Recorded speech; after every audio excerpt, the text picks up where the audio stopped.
She stood over our daughter's pink piggy bank like a thief who believed she was owed. Coins clinked, soft and final, as she emptied the jar into her purse. Our daughter just watched, silent, small, her hands clutching the empty space where her savings had been. The bills had been folded by her tiny fingers, saved from birthday cards and chores. A child's idea of pride. My wife smiled at her reflection in the microwave door. "Don't look at me like that," she said. "I deserve it more than you do." My daughter didn't cry. She just nodded. That was the part that broke me. The way she accepted it. Like betrayal was normal. I didn't say a word. Her mother-in-law, my mother-in-law, stood nearby, sipping tea, watching with the faint smirk of someone who believed cruelty was discipline. "She's right, you know," she said to my daughter. "Money teaches lessons." My daughter whispered, "I was saving for a bike." They laughed. I smiled too, because sometimes smiling is quieter than rage. Later that night, I found the purse on the counter. New perfume, designer lipstick, receipts. The total, my daughter's savings, and a little more. In bed, she turned her back to me, scrolling through her phone. I stared at the ceiling fan spinning in slow circles, hypnotic, merciless. I thought of all the time she had taken and justified. The credit cards, the lies about self-care, the way she told our daughter to earn affection, the way she earned things. By pleasing others. I'd mistaken her charm for warmth once. Now I saw the rot beneath it. I started keeping records, quietly. Receipts, dates, whispers of conversations. Not for money, for proof. Because people like her don't change. They only get better at hiding. I began observing her the way a detective observes a suspect he can't yet accuse. She'd sit on the couch, scrolling through her phone, pretending to be burdened by motherhood while painting her nails with the money our daughter had saved. When she'd catch me watching, she'd smile, sweetly, manipulatively, and say, "You're too quiet lately." Quiet was my weapon now. My daughter asked me one night, "Dad, if you love someone, should you still be scared of them?" I froze. Then I said, "No, never." Her silence afterward said more than I could handle. That's when I began planning, not revenge, but clarity. Because truth, when it lands right, can destroy the self-deceived.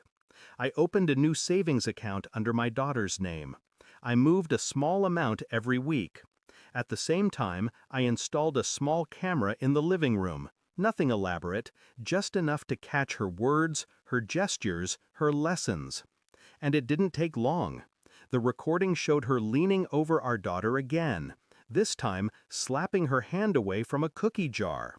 "Money," she said, "isn't for dreamers, it's for survivors. And you're not one yet." The laughter that followed was hers. The tears that followed were my daughter's. I watched that video 5 times. Then I sent it to myself, my attorney, and her mother. When she came home that evening, she was glowing, shopping bags in both hands, receipts like ribbons hanging from her purse. She saw me sitting there, laptop open, video paused at the perfect frame, her hand hovering over our daughter's face. "What's that?" she asked. I didn't answer. I just hit play. Her smile wilted in real time as her voice filled the room, mocking, belittling, cruel. She reached for the laptop. I closed it. Then I said it, calm as a confession. "I'm done letting you teach her how to hate herself." Her lips parted, ready for another excuse. None came. The next morning I called her mother. "I've sent you a video," I said. "It's time you see the woman you raised." By noon, her mother stopped answering her calls.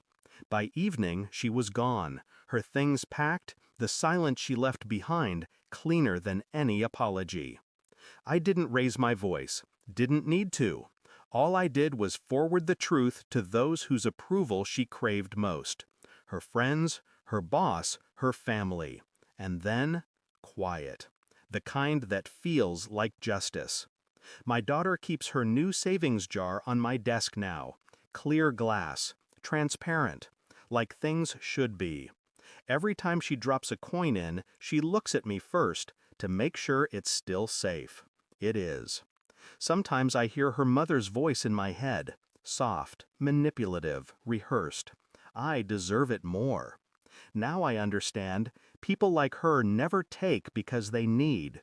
They take because it reminds them they still can. I don't hate her. Hate gives them power. I just remember, and remembering is enough. She taught my daughter that money defines worth. I taught her that truth defines consequence. Thanks for watching.